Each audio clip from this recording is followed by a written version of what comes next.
Assalamualaikum warahmatullahi wabarakatuh. Halo semuanya, jumpa lagi dengan saya, Kang Restu. Apa kabar kalian semua? Semoga kalian selalu sehat, baik dan tentunya dimudahkan segala urusannya oleh Allah Subhanahu wa taala. Amin amin ya rabbal alamin. Di kesempatan kali ini seperti biasa, saya akan menceritakan sebuah kisah horor. Kali ini, saya akan menceritakan sebuah kisah yang berjudul Dendam Si Bisu. Oke, sebelum masuk ke ceritanya, bagi kalian yang belum subscribe, jangan lupa klik tombol subscribe-nya. Klik lonceng notifikasinya serta like video ini, agar kalian tidak ketinggalan cerita-cerita menarik dari channel Restu Horor. Oke, terima kasih. Dan langsung saja tanpa berlama-lama lagi. Bagaimana kisahnya?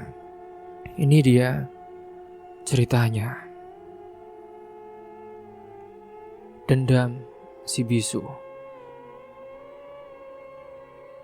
Malam merambat pelan di kampung situ.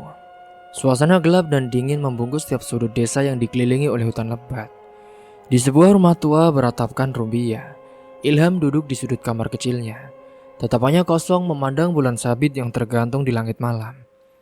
Pemuda bisu itu baru saja pulang dari ladang, membawa beban bukan hanya di pundak, tetapi juga di hatinya. Hari itu, lagi-lagi teman-temannya mempermalukannya di depan warga. Apa gunanya kamu di sini, Lam? Diam saja seperti batu. Ejek salah satu pemuda kampung tadi siang. Ilham pun hanya mampu menunduk menahan rasa sakit yang menyesakkan dadanya. Ilham ini bukanlah pemuda biasa. Di usianya yang ke-19 tahun, hidupnya penuh dengan teka-teki, yang bahkan ia sendiri tidak dapat dipahami. Singkatnya 12 tahun lalu ketika usianya baru menginjak sekitar 6 tahunan, ia ditemukan oleh warga desa di tengah hutan belantara. Tubuhnya kotor dengan matanya kosong, dan ia tidak bisa mengucapkan sepatah kata pun. Sejak saat itulah ia tinggal bersama Mak Ija, seorang nenek tua yang menemukannya dan merawatnya dengan penuh rasa kasih sayang. Namun cerita dari hidup Ilham tak seindah dengan dongeng. Ia kehilangan ingatan tentang siapa dirinya dan dari mana asalnya. Ia hanya memiliki potongan ingatan samar tentang keluarganya. Sosok seorang ibu yang lembut, dan juga seorang ayah yang tegas, serta dua saudara kembar yang selalu mengerjainya. Nama saudara dari Ilham dulu adalah Fadli dan juga Fadil, yang terus terngiang di pikirannya, bersama tawa, yang itu berubah menjadi sunyi yang mencekam. Ketika ia menyadari dirinya sendirian di tengah kegelapan, saat itu bayangan hutan yang selalu mengganggunya membuatnya terbangun dengan keringat dingin. Malam ini pun sama saat bulan semakin tinggi, Ilham duduk di ranjang kayunya memeluk lututnya. Ia mendengar suara daun bergesekan di luar jendela, suara yang biasa ia dengar setiap malam. Namun malam ini ada yang berbeda. Dari jauh terdengar suara langkah kaki dari luar rumah. Langkah itu perlahan mendekat seolah sedang mencari sesuatu. Ilham yang mencoba mengintip dari celah jendela tidak ada siapapun di sana. Namun langkah itu pun terus terdengar, semakin dekat. Tiba-tiba saat itu ia merasakan sesuatu menyentuh punggungnya. Dengan cepat ia pun menoleh tapi tidak ada apa-apa di sana. Ilham, sudah tidur. Suara Pak Mak Ija memecah keheningan saat itu. Nenek itu pun berdiri di pintu kamar membawa lampu minyak. Ilham hanya menggeleng dengan pelan, mencoba tersenyum untuk menenangkan neneknya. Mak Ija berjalan mendekat mengusap kepala Ilham dengan lembut. Dong, kamu ini anak baik. Jangan dengarkan omongan orang. Mereka tidak tahu apa yang kamu lalui. Ucap Mak Ija penuh kasih. Ilham hanya mengangguk meski dalam hatinya masih tersimpan banyak pertanyaan. Setelah Mak Ija kembali ke kamarnya, Ilham pun mencoba tidur. Namun lagi-lagi suara langkah kaki itu terdengar. Kali ini suara itu berhenti tepat di depan jendela kamarnya. Dengan hati-hati Ilham pun membuka jendela dan memandang keluar. Tidak ada siapapun di sana, hanya kegelapan pekat dan juga bayangan pepohonan. Namun ia merasakan sesuatu yang aneh saat itu, seolah ada yang mengawasinya. Ketika Ilham mencoba menutup jendela, matanya menangkap sesuatu dari kejauhan. Seberkas cahaya kecil yang berkedip di dalam hutan. Cahaya itu pun seolah memanggilnya, mengundang rasa penasaran yang tak bisa ia abaikan. Dengan hati-hati Ilham keluar dari rumah itu, berjalan menuju hutan tanpa menggunakan meja. Langkah kakinya pelan menyusuri jalan setapak yang jarang dilewati. Suara jangkrik dan juga burung hantu mengiringi perjalanannya. Cahaya itu semakin jelas membimbingnya semakin dalam ke dalam hutan. Namun saat di tengah perjalanan, ia merasakan hawa dingin yang menusuk kulitnya. Tiba-tiba sebuah suara berbisik di telinganya. "Kamu tidak seharusnya ada di sini." Ilham berhenti saat itu. Tubuhnya gemetar, ia pun mencoba mencari asal suara itu. Tetapi yang ia lihat hanyalah pohon-pohon besar yang berdiri dengan diam. Namun perasaannya saat itu mengatakan, ada sesuatu yang mengintainya di balik kegelapan hutan itu yang menyeramkan. Singkatnya, ketika Ilham hampir mencapai sumber cahaya, ia melihat sebuah bayangan besar melintas cepat di hadapannya.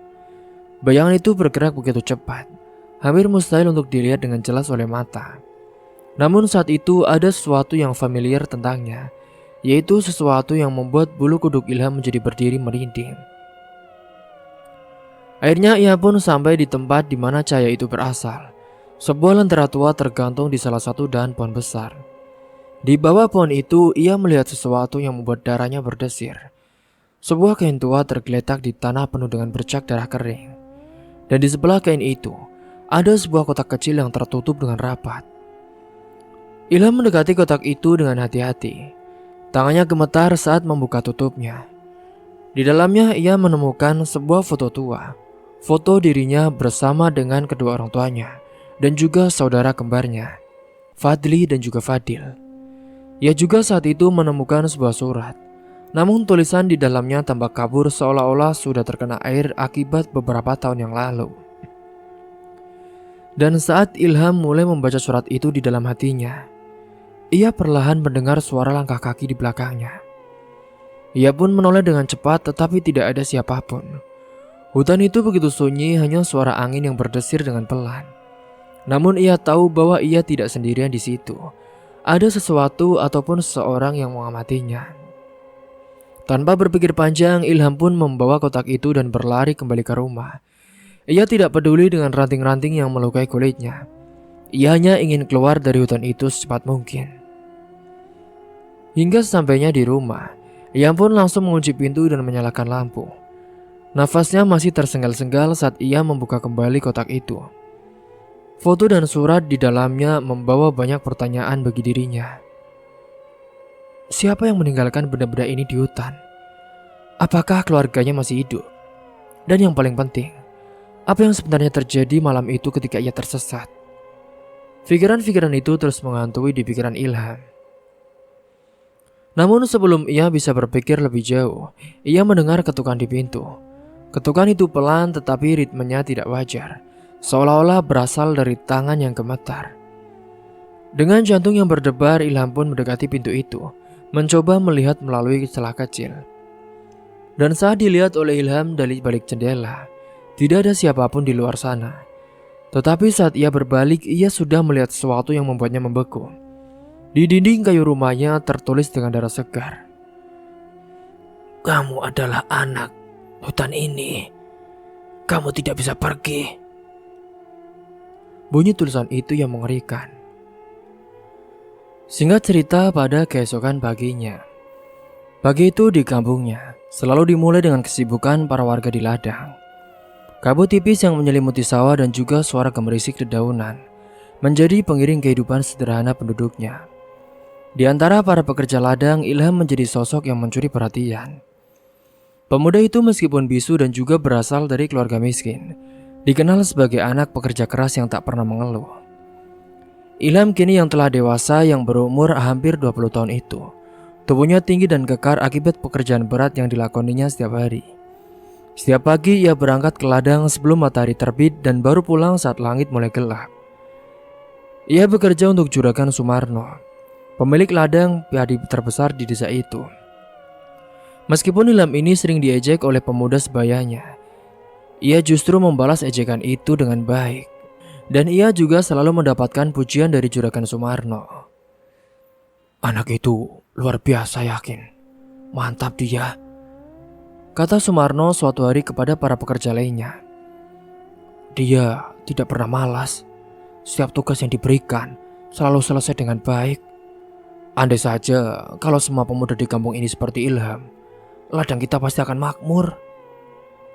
Iya Pak, saya juga kagum sama dia. Di balik kekurangannya, banyak sekali kelebihannya Pak. Betul-betul anak ajaib. Bagi Ilham, bekerja keras adalah caranya untuk membalas kebaikan neneknya, Maija. Sejak ditemukan di hutan belasan tahun lalu, Maija memang telah merawatnya seperti cucu kandung. Meski dengan hidup serba kekurangan, Maija selalu memastikan Ilham memiliki makanan di meja dan juga tempat untuk beristirahat. Namun ada satu hal yang membedakan Ilham dari pemuda yang lainnya. Meskipun ia tidak pernah mengenyam pendidikan formal sejak usia 7 tahun, atau tepatnya setelah ia tersesat dari kedua orang tuanya, ia ini memiliki kemampuan membaca dan menulis yang luar biasa. Entah bagaimana Ilham dapat memahami huruf-huruf dan menyusunnya menjadi kata-kata. Kemampuannya ini pun seringkali membuat orang-orang di kampung menjadi takjub. Bagaimana caranya kau bisa menulis, Ham? Padahal kan kau tak pernah sekolah. Tanya saat itu oleh Lek Lastri, seorang tetangga suatu hari saat Ilham hanya tersenyum kecil dan menuju kepadanya, seolah ingin mengatakan bahwa ia belajar dari ingatannya sendiri. Maija selalu merasa bahwa Ilham adalah anak yang istimewa. Ia sering melihat Ilham duduk di sudut rumah, menulis sesuatu di buku kecil yang ia temukan di gudang tua. Tulisan Ilham tidak hanya sekedar kata-kata biasa, tetapi seringkali berupa puisi ataupun catatan tentang apa yang ia rasakan. Dalam kehindangannya, Ilham memiliki cara unik untuk mengekspresikan dirinya. Namun tidak semua orang di kampung memahami atau menerima Ilham. Apalagi beberapa pemuda sebayanya yang masih sering mengolok-oloknya. Anak bisu itu kok sok pintar banget sih. Emangnya bisa apa dia selain jadi pekerja kasar? Ucap salah satu dari mereka suatu kali. Ilham tidak pernah merespon ejekan-ejekan itu. Ia hanya menunduk melanjutkan pekerjaannya atau pergi ke tempat yang lebih sepi. Baginya hidup sudah cukup sulit tanpa perlu memikirkan kata-kata jahat dari orang lain. Orang yang paling memahami Ilham selain neneknya adalah Pak Dirman, kepala gudang di ladang milik Juragan Sumarno. Pak Dirman adalah pria parubaya yang dikenal ramah dan juga bijaksana. Ia sering memperhatikan Ilham dari kejauhan dan merasa ada sesuatu yang berbeda dari pemuda ini. Ilham, mari kesini sebentar, panggil Pak Dirman suatu sore setelah pekerjaan di ladang selesai. Ilham mendekat membawa buku kecilnya yang sudah lusuh. Pak Dirman pun menunjuk bangku kayu di bawah pohon dan meminta Ilham duduk. Sini. Anak sepertimu jarang ada. Kamu tidak hanya rajin, tapi juga pandai, kata Pak Dirman sembari membuka buku kecil Ilham. Ia terkejut melihat betapa rapi tulisan Ilham dan betapa dalam isi dari kata-kata yang ia tulis. Dari mana kau belajar semua ini, Ham? Lanjutnya, Ilham lalu mengambil sebatang ranting dan mulai menulis di tanah. Aku tidak tahu. Semua ini ada di kepalaku sejak kecil, bunyi tulisan itu. Pak Dirman mengangguk memahami keterbatasan Ilham untuk menjelaskan dengan kata-kata. Kau ini punya bakat, Ham. Jangan biarkan orang-orang yang mencemoohmu membuatmu berhenti belajar. Hingga setelah perbincangan itu, pada malam harinya Ilham pun kembali duduk di kamar kecilnya, menulis di buku kecilnya dengan cahaya lampu minyak. Kata-kata yang ia tulis malam itu penuh dengan rasa syukur kepada Maija dan juga harapan akan masa depan yang lebih baik. Meskipun ia tidak bisa berbicara, Ilham tahu bahwa setiap kata yang ia tulis adalah suaranya, cara ia menyampaikan perasaan dan juga pikirannya kepada dunia. Namun di dalam hati kecilnya, Ilham saat itu masih menyimpan luka yang belum sembuh. Ia sering memikirkan masa lalunya yang misterius. Foto keluarganya yang ia temukan di hutan beberapa waktu lalu, yang masih ia simpan dengan rapi di dalam kotak kayu kecil. Ia sering memandangi foto itu mencoba mengingat siapa dirinya sebelum ia tersesat. Hingga malam itu pun sebelum tidur, Ilham memutuskan untuk menulis sesuatu yang berbeda di bukunya. Dengan tangan yang sedikit gemetar, ia menuliskan pertanyaan yang selalu menghantui pikirannya. Siapa aku sebenarnya? Dan mengapa aku berada di hutan sendirian? Bunyi tulisan itu. Ketika ia menutup bukunya dan mencoba memejamkan mata, ia mendengar suara bisikan dari luar jendela. Suara yang sama seperti malam ketika ia menemukan kotak itu di hutan. Bisikan itu terdengar lembut tetapi jelas, seolah-olah memanggil namanya.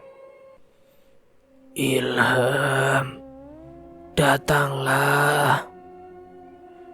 Ilham membuka matanya lebar-lebar. Ia merasa tubuhnya merinding tetapi ada dorongan dalam dirinya untuk mencari tahu siapa yang memanggilnya.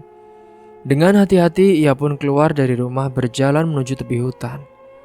Namun kali ini ia tidak menemukan cahaya ataupun bayangan. Yang ada hanyalah keheningan malam yang mencekam. Namun di tanah ia melihat sesuatu yang membuatnya tertegun, yaitu sebuah kertas lusuh dengan tulisan tangan yang familiar. Kebenaran akan menunggumu di tempat semuanya dimulai. Ilham mengambil kertas itu dan berlari kembali ke rumah. Ia tidak tahu siapa yang meninggalkan pesan itu, apa yang dimaksud dengan itu. Namun ia merasa bahwa jawaban atas semua pertanyaannya mungkin akan segera terungkap. Hingga singkatnya malam itu, Ilham yang sepulangnya dari ladang pada pagi harinya yang sudah lelah bekerja. Dengan tubuh yang letih, keringat masih mengalir di pelipisnya. Ketika ia memasuki rumah kecilnya, Maija yang sudah menyiapkan makanan sederhana di atas meja. Sepiring nasi dengan tempe goreng dan juga sayur bening. Meskipun sederhana, Ilham selalu merasa bersyukur. Ia bisa makan dengan tenang di bawah tatapan hangat Maija. Kamu jangan lupa sholat ya, Ham. Seberat apapun kamu kerja, ingat Allah. Pesan neneknya saat itu. Sebelum masuk ke kamar, Ilham mengangguk namun rasa kantuk yang berat menimpa dirinya setelah selesai makan itu. Dengan tubuh yang masih lelah, ia merebahkan diri di atas ranjang kayu, berencana untuk beristirahat sejenak sebelum mengambil wudhu. Namun tanpa disadari ia pun terlelap.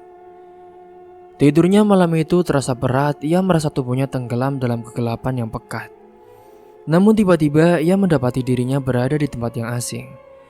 Ilham berdiri di tengah hutan yang tidak ia kenali. Hutan itu tampak berbeda dari biasanya. Pohon-pohon besar menjulang tinggi dengan udara terasa dingin, dan angin berembus membawa aroma lembab yang menusuk hidungnya. Dari kejauhan terdengar suara ranting patah, disusul dengan langkah kaki yang menyeret dengan pelan. Ilham berbalik dengan tubuhnya tegang. Dari balik pepohonan itu muncul sosok lelaki tua yang membungkuk. Janggutnya panjang hingga menyentuh tanah. Rambut putihnya kusut dan matanya menyala seperti bara. Sosok itu pun memakai jubah yang terbuat dari daun-daun kering, membuatnya tampak seperti bagian dari hutan itu sendiri. Ilham yang melihatnya saat itu, ia ingin bergerak mundur, tetapi kakinya seolah terpaku. Sosok tua itu berjalan mendekat dengan langkah kaki yang lambat namun pasti. Ketika akhirnya dia berdiri di hadapan Ilham, ia membuka mulutnya, berbicara dengan suara yang serak namun tegas. Anak manusia, kau akhirnya datang ke tempat ini, ucapnya. Ilham mengerutkan kening dan bingung. Sosok itu pun hanya tersenyum tipis. Kau tidak perlu takut. Aku bukan musuhmu.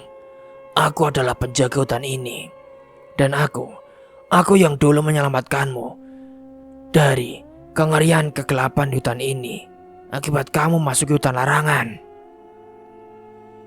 Ilham menggeleng mencoba memahami ucapan itu. Lelaki tua itu pun mendekat lalu menunjuk dada Ilham dengan jemarinya yang panjang dan lurus. Apakah kau ingat bagaimana kau tersesat di hutan ini saat kecil? Itu bukan kebetulan. Saudara-saudaramu yang jahat menyuruhmu masuk ke tempat terlarang. Tanpa mereka tahu, hutan ini memiliki banyak sekali petunggu. Banyak makhluk jahat yang mengintaimu waktu itu. Ingin mengambil tubuh kecilmu sebagai santapannya untuk tumbal. Ilham terpaku saat itu. Kenangan samar tentang malam ia tersesat mulai bermunculan di pikirannya. Suara-suara aneh dan juga desiran angin dingin, serta bayangan yang mengejarnya dari balik pepohonan. Kau diselamatkan olehku. Aku menyingkirkan mereka Aku menyembunyikanmu hingga manusia menemukanmu. Namun, aku tidak melakukannya tanpa alasan. Ilham menatap lelaki itu dengan bingung. Ia menunjuk dirinya sendiri seolah bertanya, mengapa lelaki tua itu menyelamatkannya. Lelaki tua itu pun terkekeh dengan kecil. Kau berbeda dari manusia lainnya, Ilham. Ada sesuatu dalam dirimu yang menarikku. Kekuatan yang bahkan kau sendiri belum menyadarinya. Ilham menggeleng merasa tidak mengerti. Lelaki itu pun mendesah dengan pelan. Aku tahu kau ingin menemukan keluargamu kan? Aku bisa membantumu. Tetapi ada syaratnya. Kau harus mengikuti ritual yang aku tetapkan. Jika kau melakukannya, aku akan membawamu ke jalan yang akan mempertemukanmu kembali dengan keluargamu. Ritual. Kata itu membuat Ilham merasa waspada dan juga khawatir. Ia tidak tahu apa yang dimaksud oleh lelaki tua itu. Tetapi hatinya menjadi ragu. Namun di sisi lain rasa rindunya akan keluarganya membuncah. Selama bertahun-tahun ia terpisah, ia bertanya-tanya tentang keberadaan mereka. Melihat kebingungan di wajah Ilham, lelaki tua itu pun langsung melanjutkan. Tidak ada yang perlu kau takutkan. Ritual ini hanya untuk membuka pintu menuju masa lalumu. Jika kau tidak melakukannya, maka kebenaran tentang siapa dirimu akan tetap terkunci selamanya. Ilham pun mencoba menulis sesuatu di udara dengan jarinya, seolah bertanya apa yang akan terjadi jika ia menolak. Jika kau menolak, maka hidupmu, kamu, akan terus dihantui oleh masa lalumu yang tidak pernah terjawab. Kau akan selalu merasa kosong, seperti separuh dirimu hilang. Orang tuamu di sana, dia sedang menderita akibat perbuatan yang dilakukan oleh kedua saudara kembarmu. Hutan di sekitarnya pun tiba-tiba menjadi lebih gelap, dan suara bisikan mulai terdengar dari segala arah. Ilham menoleh ke kiri dan ke kanan dengan tubuhnya gemetar. Lelaki tua itu pun mendekat berbicara pelan di telinganya saat itu. Pikirkan baik-baik anak manusia. Kau tahu kan, di mana aku bisa ditemukan? Ilham tiba-tiba merasa tubuhnya tertarik ke belakang, seolah ada kekuatan yang menyeretnya keluar dari hutan itu. Suara lelaki itu pun semakin pelan hingga akhirnya menghilang. Dan saat itu, Ilham pun langsung membuka matanya. Ia sudah berada di kamarnya terbangun dengan nafasnya terengah-engah. Tubuhnya basah oleh keringat dingin, ia lalu duduk mencoba menenangkan dirinya. Apa yang baru saja aku alami? Kenapa mimpi itu berasa begitu nyata? Seolah ia benar-benar bertemu dengan sosok tua yang mengaku sebagai penjaga hutan. Pikir Ilham di pikirannya. Kini matanya melirik ke jendela, dan ia merasa ada sesuatu yang berbeda di luar sana. Hutan yang biasanya hanya menjadi latar belakang gelap di malam hari, kini terasa lebih mencekam seolah-olah memanggilnya kembali. Ilham pun mencoba mengingat setiap detail dari mimpinya. Sosok tua itu, kata-katanya, dan juga tawarannya untuk menemukan keluarganya. Semua itu membingungkan sekaligus menggugah rasa penasaran dalam dirinya. Namun satu hal yang pasti, ia tahu bahwa hidupnya tidak akan lagi sama setelah malam itu. Dalam keheningannya, ia pun berdoa, berharap mendapatkan petunjuk dari Allah tentang apa yang harus ia lakukan selanjutnya. Sementara di sisi lain, di sebuah rumah megah yang kini mulai tampak lusuh di pinggiran kota, pasangan suami istri Bu Ima dan juga Pak Rizky, orang tua kandung dari Ilham, menjalani hidup yang penuh tekanan. Rumah yang dulu selalu dipenuhi canda tawa kini sudah berubah menjadi tempat yang dingin dan juga penuh kesedihan. Segala kemewahan yang mereka miliki perlahan terkikis oleh ulah dua anak kembar mereka, Fadli dan juga Fadil, yang terus-menerus membuat masalah bagi keluarganya. Fadli si sulung telah berurusan dengan hukum akibat kasus narkoba. Ia tertangkap polisi setelah ditemukan membawa sejumlah barang terlarang di sebuah penggerebekan. Sementara itu Fadil, saudara kembarnya, tidak kalah membuat onar. Ia terlibat dalam kasus pencurian kendaraan bermotor. yang membuat keluarga itu pun harus menguras tabungan mereka untuk menyelesaikan kasus tersebut. Pak Rizky yang dulu dikenal sebagai pengusaha yang sukses, kini tampak lebih tua dari usianya. Rambutnya memutih dan wajahnya selalu terlihat muram. Ia menghabiskan malam-malamnya dengan termenung di ruang tamu, menyesali keputusan-keputusan yang pernah ia ambil saat itu. Istrinya Bu Ima di sisi lain lebih banyak mengurung diri di kamar. Di tangannya selalu tergenggam sebuah foto lama. Foto yang menjadi satu-satunya kenangan tentang anak bungsunya, yaitu Ilham. Foto itu diambil ketika Ilham masih berusia 6 tahun, saat mereka sekeluarga berlibur ke hutan. Ilham, maafkan ibu ya nak, ibu tak bisa melindungimu. Gumam Bu Ima lirih di tengah malam yang sunyi itu. Air matanya terus mengalir di pipinya, menetes ke bingkai foto yang sudah mulai pudar warnanya. Ia teringat dengan jelas hari terakhir ia melihat Ilham, anak bungsunya yang manis dan selalu menuruti nasihatnya itu, tersesat di hutan saat sedang bermain dengan Fadli dan juga Fadil, kedua anak kembar itu yang selalu usil terhadap adiknya. Sering menjahilinya hingga membuatnya menangis. Namun hari itu berbeda. Keusilan mereka telah membuat Ilham benar-benar hilang selamanya. Bu Ima yang masih ingat bagaimana ia dan Pak Rizky mencari Ilham hingga malam tiba. Mereka meneriakkan namanya, menjelajahi setiap sudut hutan, tetapi tidak ada tanda-tanda keberadaan anak bungsu mereka. Akhirnya mereka pun menyerah pada kenyataan pahit. Setelah berhari-hari pencarian tanpa hasil, mereka meyakini bahwa Ilham telah tiada. Mungkin dimangsa oleh binatang buas atau jatuh ke jurang yang dalam. Kami terlalu cepat menyerah. Seharusnya kami tidak berhenti mencari, gumam Bu Ima saat itu.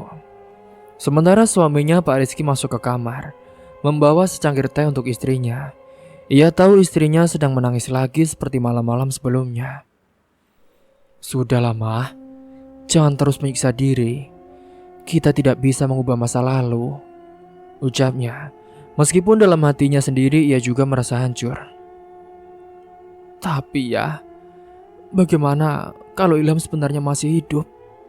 Bagaimana kalau kita salah ya?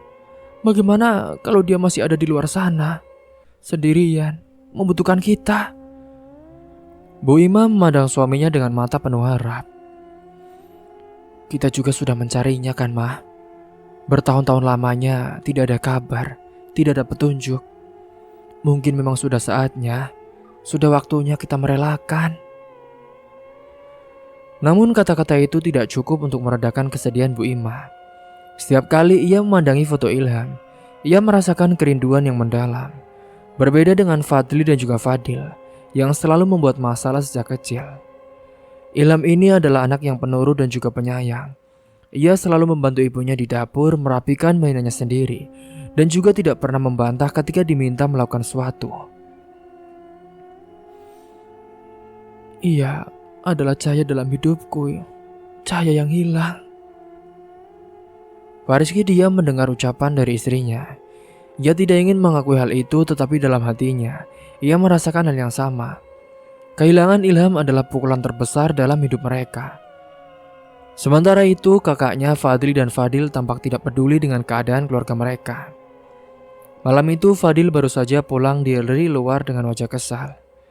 Ia melempar jaketnya ke sofa dan juga mendengus.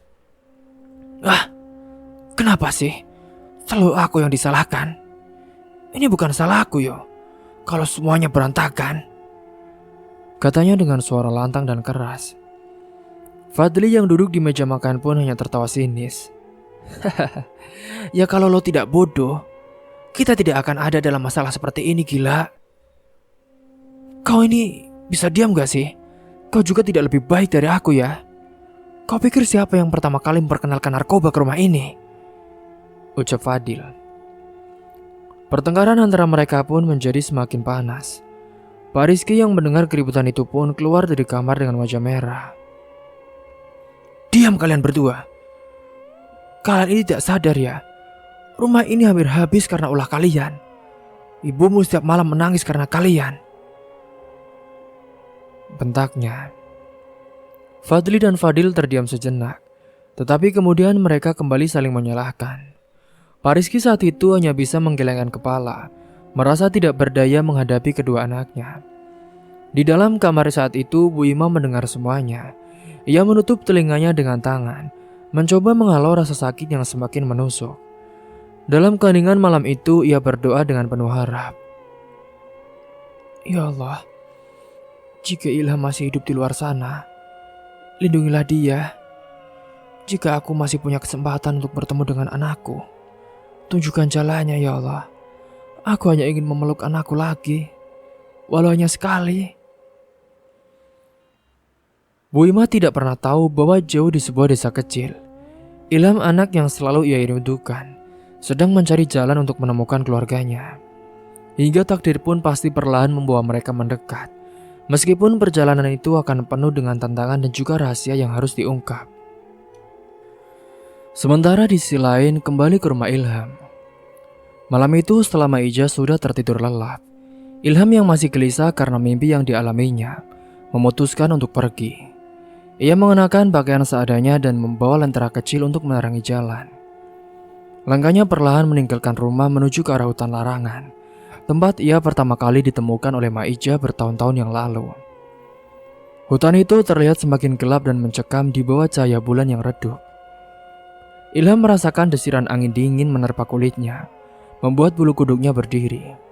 Namun rasa penasaran dan dorongan kuat untuk mencari jawaban mengalahkan rasa takutnya. Ia berjalan semakin dalam, melewati jalan setapak yang tertutup semak belukar yang mengerikan. Dalam pikirannya, ia terus mengingat perkataan sosok kakek tua dalam mimpinya. Ada sesuatu yang menariknya ke hutan ini, sesuatu yang ia harus temukan. Setelah berjalan cukup jauh, Ilham tiba di sebuah tempat yang tampak familiar. Ia menghentikan langkahnya dan memandang sekeliling. Tempat itu adalah lokasi di mana ia ditemukan oleh Maija saat berusia 6 tahun. Tempat ini tidak pernah ia lupakan. Dataran kecil dengan pohon besar yang berdiri kokoh di tengahnya. Saat ia mendekati pohon itu, tiba-tiba angin pun bertiup dengan kencang, membawa aroma yang aneh dan menusuk. Suara gemerisik daun terdengar di sekelilingnya membuat suasana semakin mencekam. Dan dari balik bayangan pepohonan, muncul sosok yang tidak asing lagi baginya, yaitu kakek tua dengan tubuh bungkuk, jubah daun, dan mata menyala seperti bara api yang muncul, persis seperti yang dilihat Ilham di dalam mimpinya. Anak manusia, kau datang juga akhirnya, ucap kakek tua itu dengan suara serak namun penuh wibawa. Ilham menatap sosok itu dengan mata membelalak. Meski hatinya penuh rasa takut, ia pun mencoba untuk tetap tenang. Dengan bahasa tubuh, Ilham bertanya mengapa ia dipanggil ke tempat ini. Kakek tua itu pun tersenyum tipis.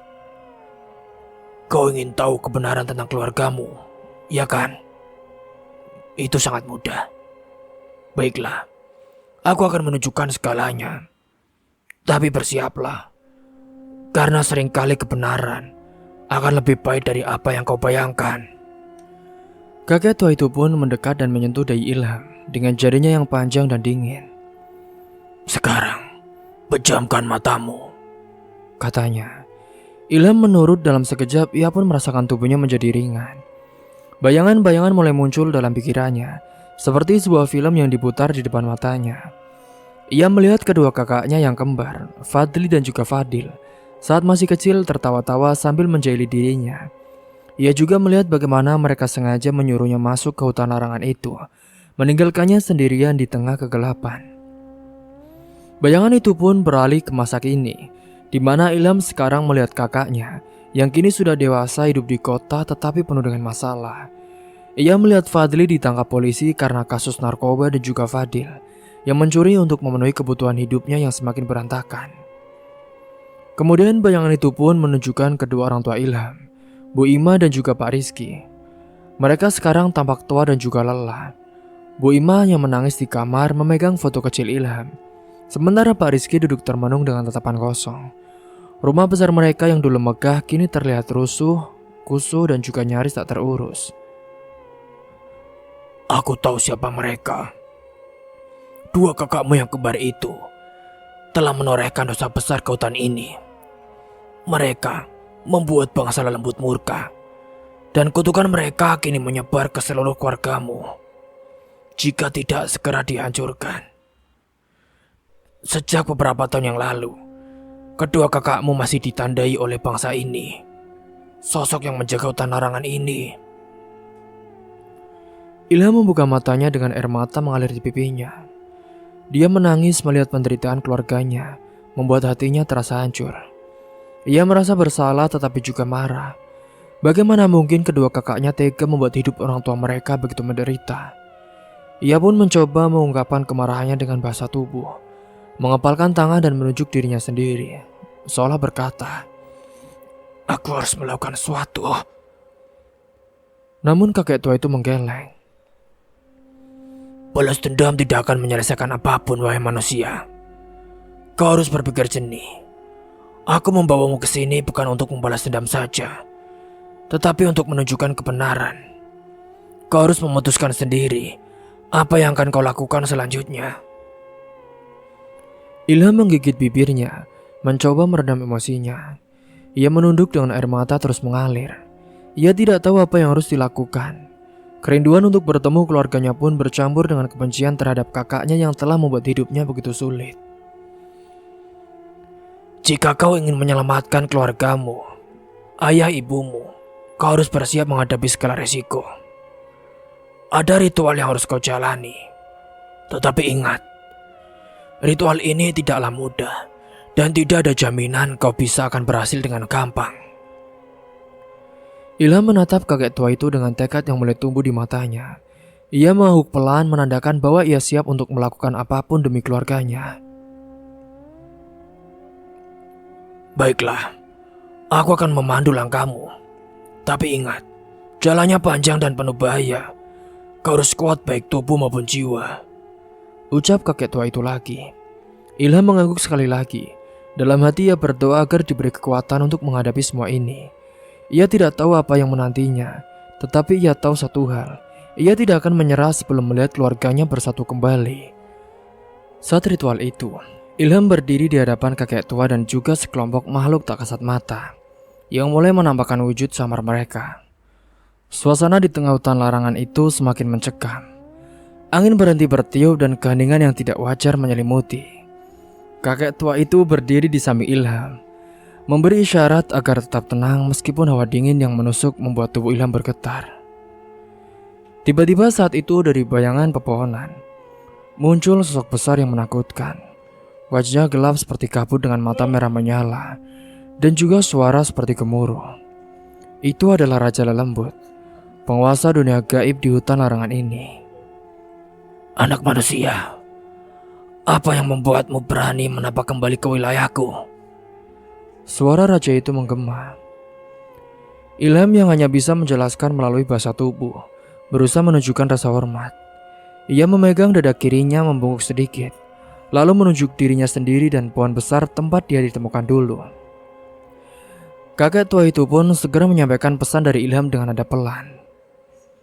Dia datang mencari kebenaran tentang keluarganya.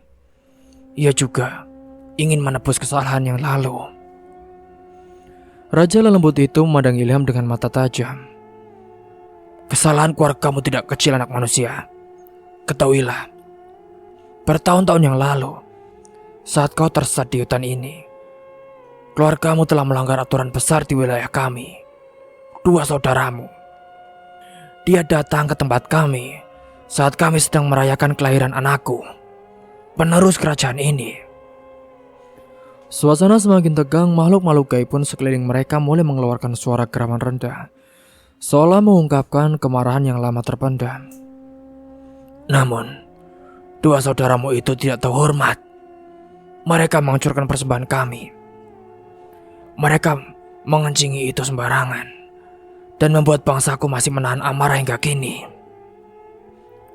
Ilham merasakan dadanya sesak mendengar penjelasan itu. Meski ia tidak bisa berbicara, raut wajahnya menunjukkan rasa bersalah dan juga penyesalan. Ia merasakan beban yang tidak pernah ia duga sebelumnya. Karena itulah, kami menandai mereka berdua. Hidup mereka penuh dengan kutukan yang tidak akan berakhir, sampai mereka datang ke sini dan membayar kesalahan mereka. Tumbal mereka adalah satu-satunya cara untuk memulihkan keseimbangan di dunia gaib ini. Ilham terkejut mendengar keputusan itu. Ia memandang kakek tua dan ekspresi bingung, seolah bertanya apakah benar tidak ada cara lain.